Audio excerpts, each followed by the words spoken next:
Tajuk yang kita cover pada hari ini adalah kesihatan manusia. Okey, baiklah, seperti yang awak semua tahu, kesihatan ini adalah salah satu bahagian di dalam kesinambungan kehidupan kita, di mana kesihatan ini amat penting kepada manusia. Sekiranya kesihatan tidak wujud, so manusia akan mudah terkena jangkitan penyakit dan kemungkinan mengalami masalah. Okey, so dalam bahagian uh, penyakit, bahagian bab 4 kesihatan manusia, hari ini saya akan cover 4.1 iaitu penyakit berjangkit dan penyakit tidak berjangkit. Okey, untuk pengetahuan anak-anak pelajar sekalian, penyakit berjangkit penyakit terbahagi kepada dua bahagian, iaitu penyakit berjangkit dan penyakit tidak berjangkit. Okey, sekarang kita pergi kepada penyakit berjangkit terlebih dahulu dari segi makna dan contoh-contohnya. Okey, penyakit berjangkit bermaksud penyakit yang boleh dipindahkan dari seorang pesakit kepada orang lain. Okey, maksudnya di situ penyakit ini boleh terkena sekiranya kawan awak demam dan kemudian selang beberapa hari awak terkena demam. So itu adalah penyakit berjangkit. Okey. So contoh-contoh untuk penyakit berjangkit adalah denggi, malaria, yang sekarang ini coronavirus disease 19 ataupun COVID-19 ataupun COVID-19, selesma, tuberculosis. Tuberculosis ni adalah batuk kering. Okey, sekarang kita pergi kepada penyakit tidak berjangkit. Penyakit tidak berjangkit ini adalah penyakit yang tidak boleh dipindahkan dari seorang pesakit kepada orang lain. Maksudnya, penyakit ini tidak merebak. Okey, penyakit ini tidak merebak dan tidak menjangkiti manusia.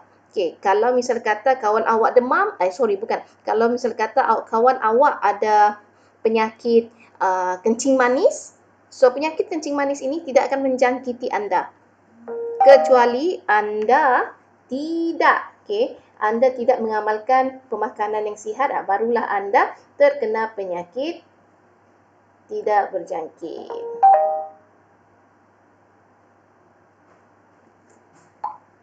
Okey, contoh-contoh penyakit tidak berjangkit ini adalah seperti darah tinggi, kencing manis dan juga kanser.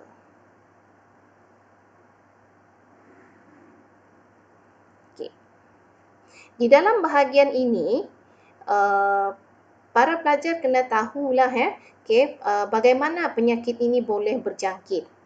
Okey, sebenarnya terdapat beberapa faktor yang menyebabkan bagaimana penyakit ini boleh berjangkit. Contohnya melalui sentuhan, bawaan air, bawaan udara dan juga bawaan vektor. Okey, satu soalan saya. Okey, bagaimana dengan penyakit COVID-19? Adakah melalui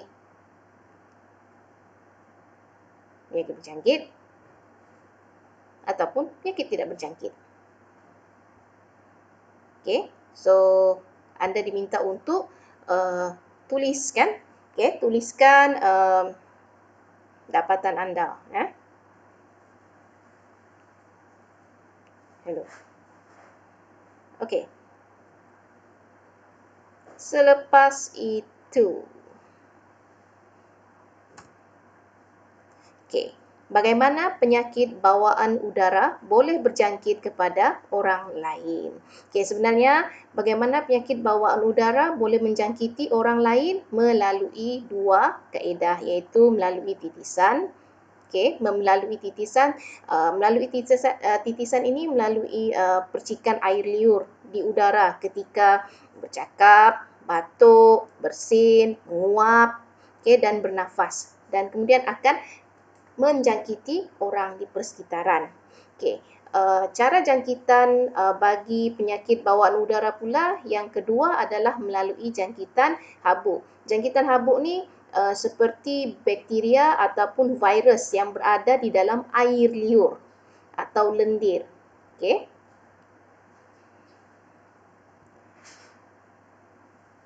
Awak semua faham?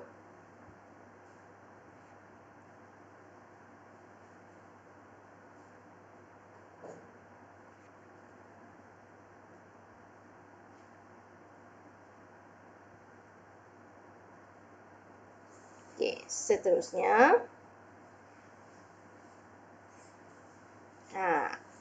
Bagaimana nak mencegah penyakit daripada merebak? Okey, so salah satu caranya banyaklah sebenarnya cara ni, tetapi kita kena tengok jenis-jenis penyakit. Contohnya kalau isu semasa sekarang ni penyakit coronavirus ataupun COVID-19 ataupun SARS dan juga H1N1.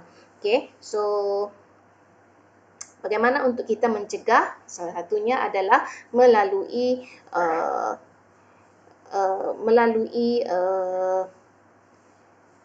pemakaian, disiplin pemakaian topeng muka ataupun facial mask tu. Okey, seperti yang di bahagian ni. Okey, yang kedua, tutup mulut bila batuk. Okey, awak tak boleh lah kalau awak sesma, awak batuk, awak dalam keadaan awak nak bersin, awak nak batuk, awak buka mulut awak tak tutup. Okey, kalau awak buka, okey, kemungkinan kawan-kawan awak pun akan mudah terjangkit daripada awak. Okay? So, salah satu cara untuk bagaimana kita mencegah penyakit daripada merebak, contohnya macam COVID-19 ni, salah satunya kita kena pakai penutup muka. Yang kedua, tutup mulut bila batuk. Yang ketiga, tidak meludah merata-rata. Okay, yang ini yang kerap lah saya lihat kalau di sekolah ramai pelajar yang kerap membuang ataupun kerap meludah. Okay, sebenarnya habitnya iaitu perangai meludah ni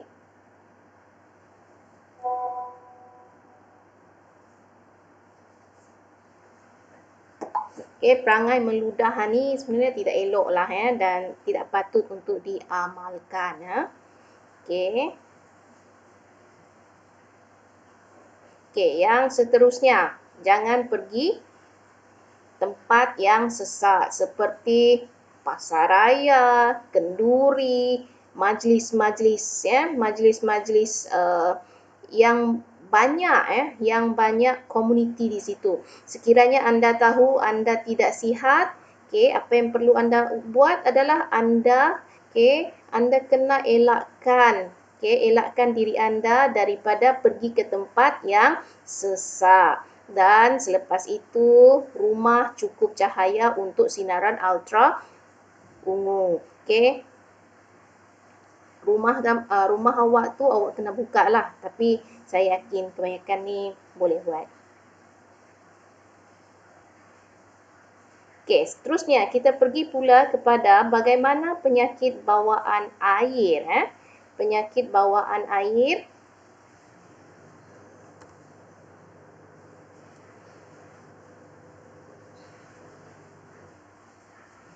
Penyakit bawaan air boleh menjangkiti kepada orang lain. Selalunya penyakit bawaan air ini biasa berlaku di tempat yang tidak ada sistem saliran yang baik, sistem saliran yang betul, ataupun di kawasan tu tidak mempunyai bekalan air minum yang bersih. Contoh-contoh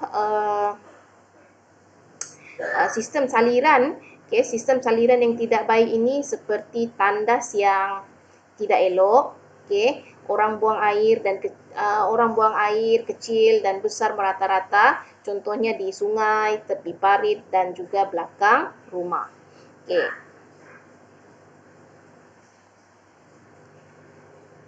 dan apa yang berlaku sekiranya sistem perairan yang tidak baik ini terhadap kesihatan manusia. Sebenarnya, najis yang ada, najis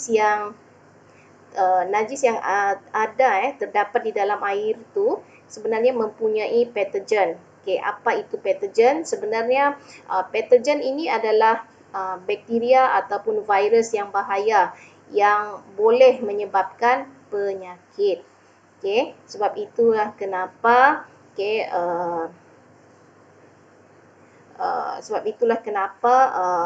kalau kita lihat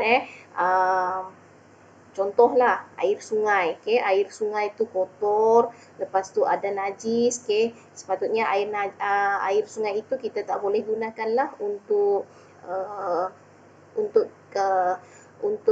kita gunakan memasak, meminum, sebab di dalam air sungai itu mengandungi patogen, di mana patogen ini terdiri daripada bakteria ataupun virus yang boleh menyebabkan jangkitan penyakit. Yang boleh menyebabkan penyakit. Dan seterusnya, bagaimana kita nak mencegah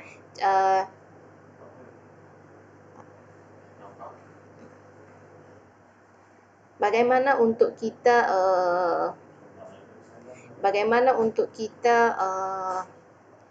mengawal contoh penyakit melalui jangkitan air ini. Contoh penyakit bawaan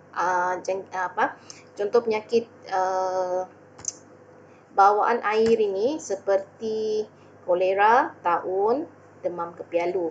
Bagaimana untuk kita mencegahnya? Pertama sekali, masukkan klorin dalam kolam renang. Di mana klorin ini sebenarnya boleh membunuh bakteria. Yang kedua, tandas yang sempurna. Yang ketiga, didihkan air sebelum minum. Yang keempat, gunakan air penapis yang bersesuaian.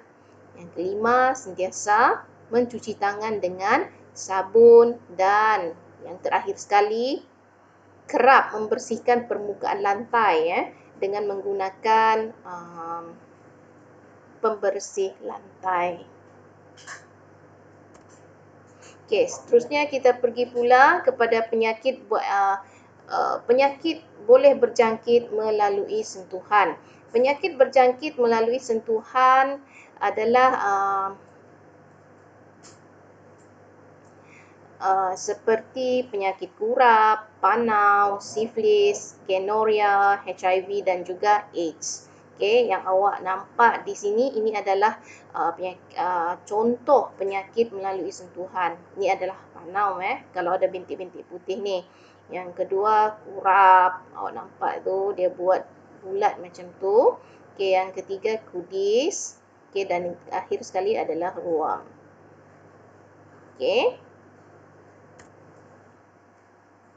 Seterusnya kita pergi kepada bagaimana penyakit boleh berjangkit melalui vektor. Sebelum itu kita kena tahu apa itu vektor.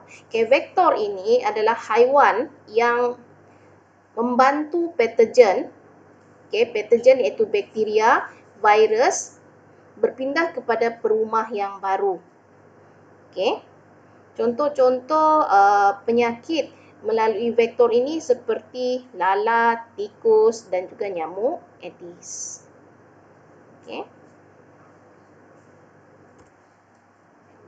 So ini adalah contoh-contoh penyakit bawaan vektor dan juga patogen ya. Contohnya kalau lipas, vektornya adalah lipas. Patogen bagi lipas adalah Salmonella typhi. Yang kedua lalat. Patogennya juga adalah Salmonella typhi. Nyamuk Aedes, patogennya adalah virus dengue. Seterusnya nyamuk Aedes juga selain daripada virus dengue, patogen lain yang menyebabkan penyakit juga bawaan nyamuk Aedes ini. Bawaan vektor untuk nyamuk Aedes adalah virus Zika. Nyamuk Anopheles pula, patogennya adalah Plasmodium malariae, di mana nyamuk Anopheles ni pelajar-pelajar kena tahu kalau nyamuk Anopheles membawa penyakit malaria. Okey, nyamuk Anopheles ini menyebabkan penyakit malaria.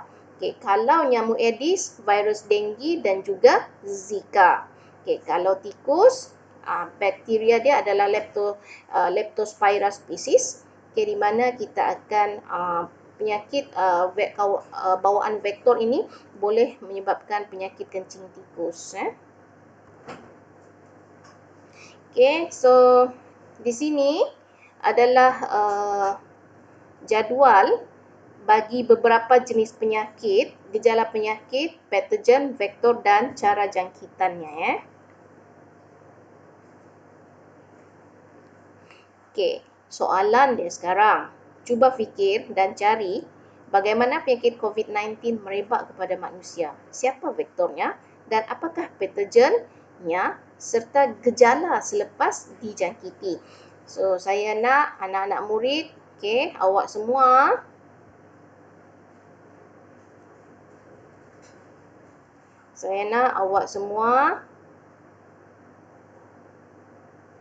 tuliskan di bahagian live chat itu okey,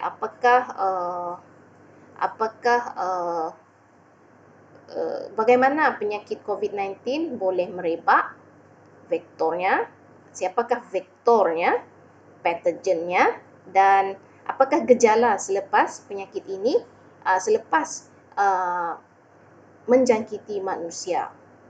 Okey, untuk bahagian ni saya akan cover pada esok hari. Okey Okey, sesi seterusnya saya nak ajar anda adalah bagaimana untuk awak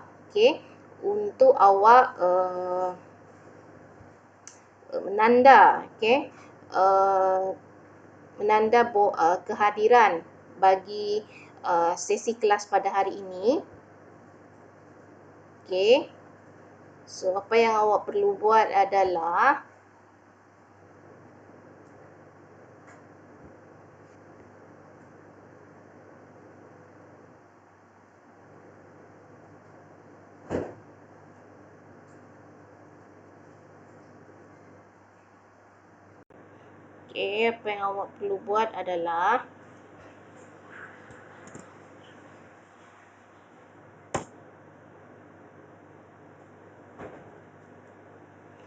borang kehadiran sila isi borang kehadiran pada hari ini.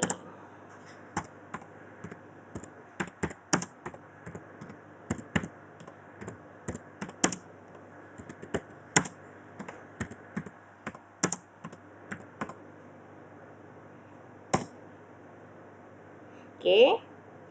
Awak nampak link yang saya berikan tu.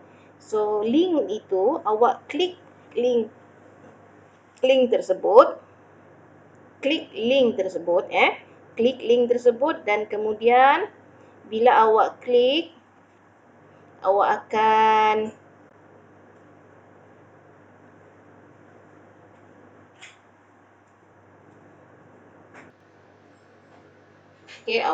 lihat di situ ada borang kehadiran dalam talian.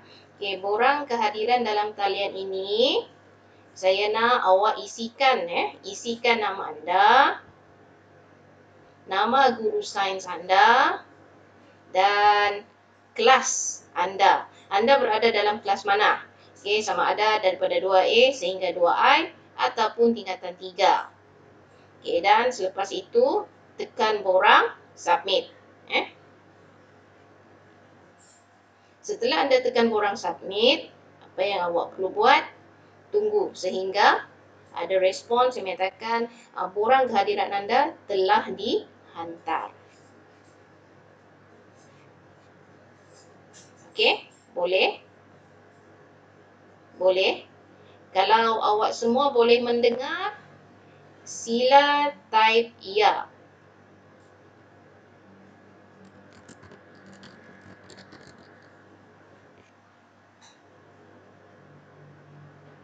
Kehadiran Anda telah dihantar. Okey, boleh? Boleh? Kalau awak semua boleh mendengar, sila type ya.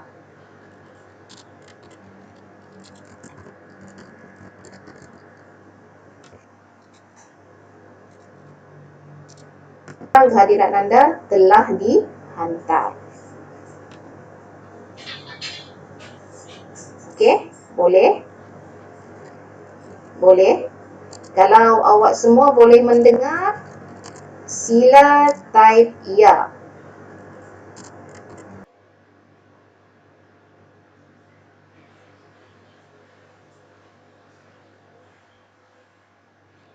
Okey, bagi nota pula, nota anda boleh dapatkan nota saya di dalam Google Classroom.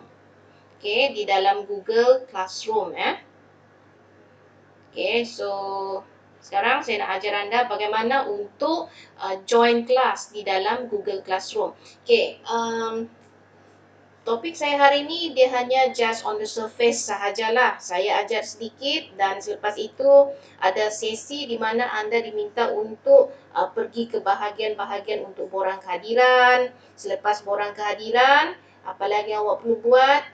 Bagaimana untuk mendapatkan nota di dalam Google Classroom. So sekarang saya akan ajar anda bagaimana untuk untuk join kelas. Okey, sekiranya ini bagi pelajar yang tidak tahulah bagaimana untuk join kelas Google Classroom. So apa yang awak perlu buat? Awak pergi ke akaun Google anda. Okey, akaun Google anda. Macam saya pergi ke akaun Google saya. Jangan pergi ke akaun Google persendirian. Okay, sebab kalau awak pergi ke akaun Google persendirian, awak nak connect ke Google Classroom guru anda, memang tak dapat. Okay, anda kena gunakan akaun Google Classroom yang telah dibekalkan oleh pihak kementerian. Okay, di mana Google Classroom ini anda boleh dapatkan daripada guru tingkatan anda. Okay, Google Classroom ni yang ada akaun alias moe.dl.edu.my. Itu adalah akaun Google Classroom untuk anda So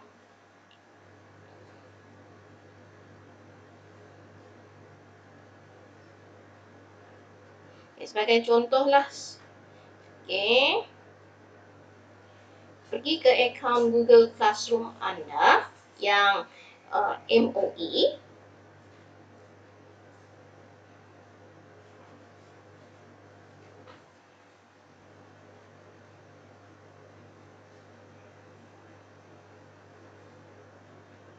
Okey, awak nampak tak bahagian tambah ni?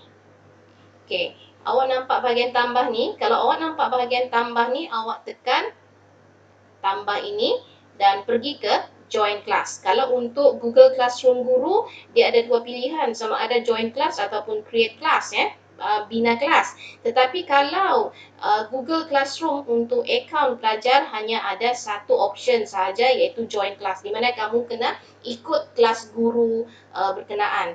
So bila awak dah pergi join class, apa yang awak perlu buat adalah anda typekan kelas code. Okay, kelas code yang dibekalkan. Okay, kalau macam kelas code saya TMWDLYT Ini adalah akaun Google Classroom MOE Cikgu Zura, iaitu TMWDLYT. Okay. Di dalam akaun Google Classroom saya ni ada nota untuk belajar. Okay, di sini ada nota bab 3 dan juga bab 4. So anda boleh masuk ke akaun Google Classroom anda, pergi ke kod kelas saya dan kemudian anda boleh download kelas saya. Anda boleh download file fail nota dalam bentuk PowerPoint lah ya. Okey, anda boleh ambil lah untuk anda belajar. So, kalau waktu musim PKP ni, kalau tidak ada sumber pembelajaran yang lain, so misal kata internet pun tak berapa nak okey, so pergi ke Google Classroom anda, type kod kelas saya dan kemudian awak download lah saya punya nota ni. Gunakan untuk pembelajaran anda. Okey, bahan sokongan pembelajaran anda. Anda bacalah nota tersebut. Okey. So, itu adalah objektif kedua, iaitu bagaimana untuk masuk ke akaun Google Classroom. So, sekarang ni saya nak ajar anda, bahagian yang ketiga, akaun Google Classroom. Okey, bahagian yang seterusnya adalah bagaimana untuk anda masuk kuis. Okey, masuk kuis. So, apa yang awak perlu buat adalah anda type Okey, anda pergi ke search engine, type Quizizz.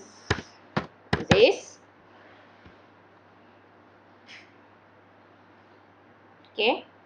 Dan kemudian anda pergi ke Quizizz.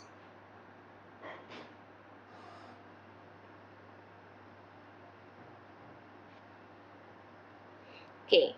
So, untuk Quizizz ni, apa yang awak perlu buat, okey, sekiranya awak dah nampak Quizizz tu, dia akan minta kod Quizizz kan. So, untuk kod Quizizz itu, okey, saya akan bekalkan di mana anda perlu masuk ke Google Classroom ataupun join My Quiz dan kemudian sila isikan kod kod Quizizz ini. Okey. So, bila anda dah isikan kod Quizizz ini dan kemudian anda akan boleh menjawab soalan di dalam quiz. So, ini adalah pelajar-pelajar yang masuk ke dalam kelas saya lah dan mereka belum lagi melengkapkan kuis ini dan saya harap pelajar-pelajar saya dapat melengkapkan kuis ini pada hari ini. Saya bagi due date sehingga 19 April lah, okey, untuk anda melengkapkan kuis ini. Okey, so awak semua faham tak? Bagaimana untuk anda nak klik, nak join kelas di dalam Google Classroom, bagaimana anda hendak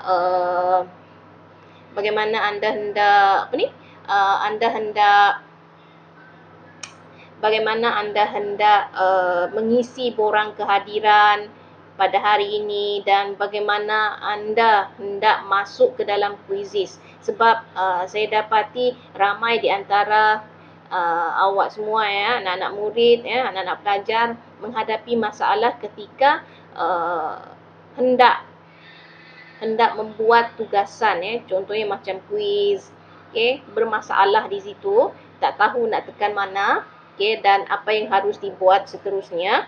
Untuk Google Form tu pun sama juga, borang kehadiran ataupun borang senarai tugas. Borang senarai tugas tu pun sama juga, menghadapi masalah. So, awak semua faham apa yang saya ajar pada hari ini. Hari ini saya tak akan ajar terlalu banyak sangat lah sebab ini adalah cubaan pertama saya untuk live stream sebenarnya. Dan sambil itu juga saya ingin memohon maaf sebab tadi live stream yang pertama tu ada masalah di mana adalah beberapa masalah teknikal di situ yang saya tak dapat nak elakkan. Salah satunya macam mana nak share slide, bagaimana nak ni dan bagaimana nak tu. So, untuk sesi pembelajaran seterusnya, saya dah tahulah macam mana untuk nak share slide itu kepada anda dan bagaimana untuk mengatasi masalah ni lah. Sebab saya tahu sepanjang musim PKP ni memang ramai pelajar menghadapi masalah untuk belajar sebab kalau saya beri tugasan awak tak faham apa yang saya ajar pun tak guna juga kan, awak just buat macam tu sahaja. Jadi saya nak biar apa yang awak buat itu selari dan seimbang bersamaan dengan apa yang awak faham tentang apa yang awak pelajari pada hari ini. Okey, awak faham? Faham? Okey, kalau faham awak type dah lagi sekali.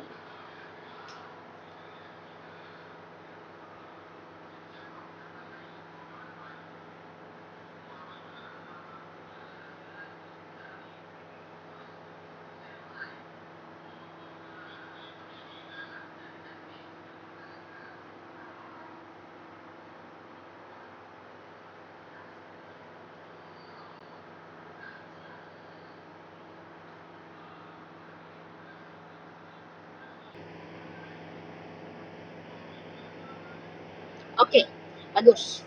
Okey, kalau awak faham, uh, esok kita akan sambung lagi sesi pembelajaran kita di mana kita akan cover bahagian ni, bagaimana penyakit COVID-19 boleh merebak kepada manusia, siapa vektornya, apakah patogennya dan gejala selepas dijangkiti COVID-19 ini. So, kita akan bincangkan benda ini esok dan kaedah bagaimana untuk menghalang penyakit berjangkit daripada terus menjangkiti orang lain. Okey. Dan selepas itu kita akan bincangkan soalan esok Esok juga kita akan bincangkan soalan formatif tu, jawapan jawapan anda pada esok. Jawapan anda pada buku teks tu. So, saya nak untuk sesi saya pada esok hari, tolong buka buku teks. Okey, buka buku teks muka surat 81. Awak nampak tak di situ ada soalan praktis formatif? Okey. Ya. So, esok sila bawa buku teks anda bersama-sama. Okey, bawa alat tulis anda, kita akan bincangkan jawapan di situ untuk soalan praktis formatif. Itu yang sesi yang kedua. Dan untuk sesi esok juga saya akan berikan borang kedatangan di mana anda diminta untuk mengisi borang berkenaan sebab yang esok tu yang baru kita betul-betul belajarlah. Hari ini kita hanya belajar on the surface sahaja. Kita belajar bagaimana untuk nak masuk ke Google Form borang kehadiran, bagaimana kita nak submit borang, bagaimana untuk kita nak masuk ke kelas guru anda, bagaimana untuk anda masuk ke kuis dan sebagainya. So awak ada apa-apa soalan? Saya buka sekarang soalan. Sekiranya awak menghadapi masalah, sila type di bahagian live chat tu. Bahagian mana yang awak bermasalah? Okey.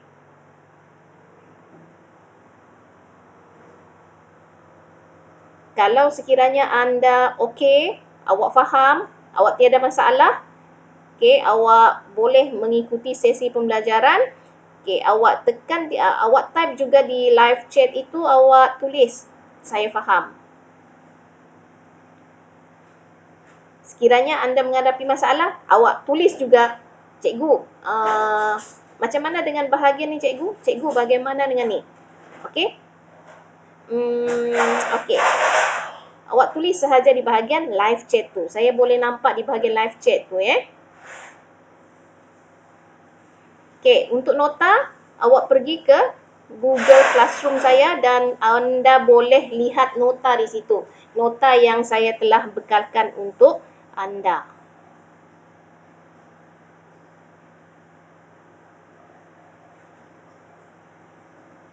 Awak tulis sahaja di bahagian live chat tu. Saya boleh nampak di bahagian live chat tu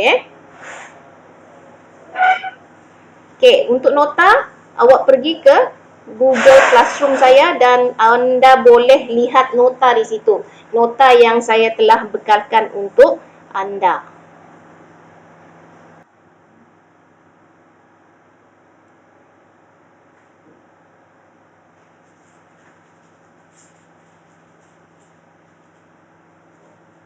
Okey, kalau anda ada masalah tak? Okey. Kalau anda ada masalah, just type saja di live chat tu. Kalau anda faham, anda tulis saya faham cikgu. Okey, that's good. Alhamdulillah. So, nota anda boleh dapatkan daripada Google account Google dapatkan daripada Google Classroom. Google Classroom Cikgu Zura ya. Ni di mana kod bagi kelas saya untuk Google Classroom adalah TMW DLYT. Okey. Untuk kuis saya dah ada postkan di situ, assignment untuk anda cuba jawab. Okey. Cuba jawab akaun di situ, cuba jawab kuis di situ dan esok kita akan bincangkan kuis ini. Apakah jawapannya ya?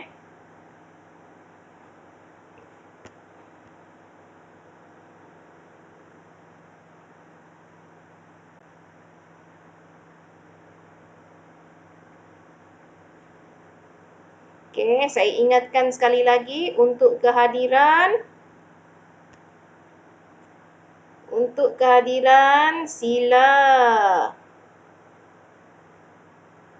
sila pergi ke bahagian forms yang saya berikan tu, https://ku1.gle/bpg518rao-r2sk8. So itu adalah borang kehadiran untuk hari ini. Okey, bagi pelajar yang baru datang, anda boleh isi borang kehadiran ini. Okey, borang kehadiran ini limit ya. Saya tahu ada yang tak dapat nak ikut sesi pembelajaran dari awal tadi. Anda boleh juga melihat sesi video ini di dalam channel saya, sebab channel ini boleh record lah ya. Okey, dan kemudian anda boleh klik borang kehadiran di situlah. Saya akan bekalkan di situ borang kehadiran ya. So, ada apa-apa soalan? Ada apa-apa yang tak faham? Okey. Okey, untuk sesi esok sekali lagi saya ingatkan, tolong bawa bersama-sama alat tulis anda, pen, pensel dan sebagainya, buku anda, buku Science Process Skills dan juga buku teks anda. Sebab esok kita akan belajar juga, masa waktu pembelajaran tu sama juga 9.30 ke 9.30 hingga 10.30 pagi, di mana esok kita akan cover tajuk kita akan cover sebahagian daripada subtopik bahagian bab 4 ini, iaitu bahagian kesihatan. Okey, dan kemudian esok juga kita akan bincangkan jawapan. Okey, kita akan bincangkan soalan formatif 4.1 muka surat 81 dalam buku teks anda. Okey, dan kemudian kita boleh awak boleh semak jawapan anda betul ataupun salah. Okey, dan juga esok kita akan bincangkan jawapan kuis pada hari ini serta soalan saya tadi tentang COVID-19. Apakah patogen, bagaimana boleh merebak dan apakah simptom kesan ataupun simptom-simptom seseorang itu apabila dijangkiti penyakit COVID-19.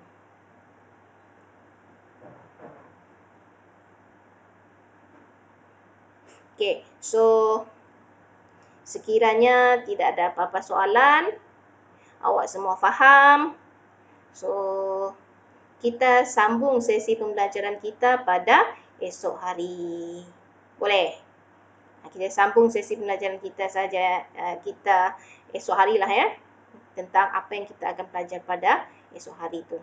Okay, so sekiranya anda tidak ada apa-apa soalan, saya hentikanlah saya hentikan sesi streaming, sesi pembelajaran pada hari ini. Okay, kalau sekiranya anda ada masalah, anda boleh hubungi saya melalui WhatsApp. Okay, tanya, cikgu apa ni, cikgu bagaimana ni, ataupun anda boleh lihat semula video video berkaitan dengan bagaimana nak isi borang kehadiran, bagaimana nak masuk ke kelas, bagaimana untuk dapatkan nota, nota-nota pembelajaran sepanjang cuti PKP ini, dan juga kuis untuk anda jawab. So kalau tidak ada apa-apa soalan, itu sahaja daripada saya. Sekian, Assalamualaikum.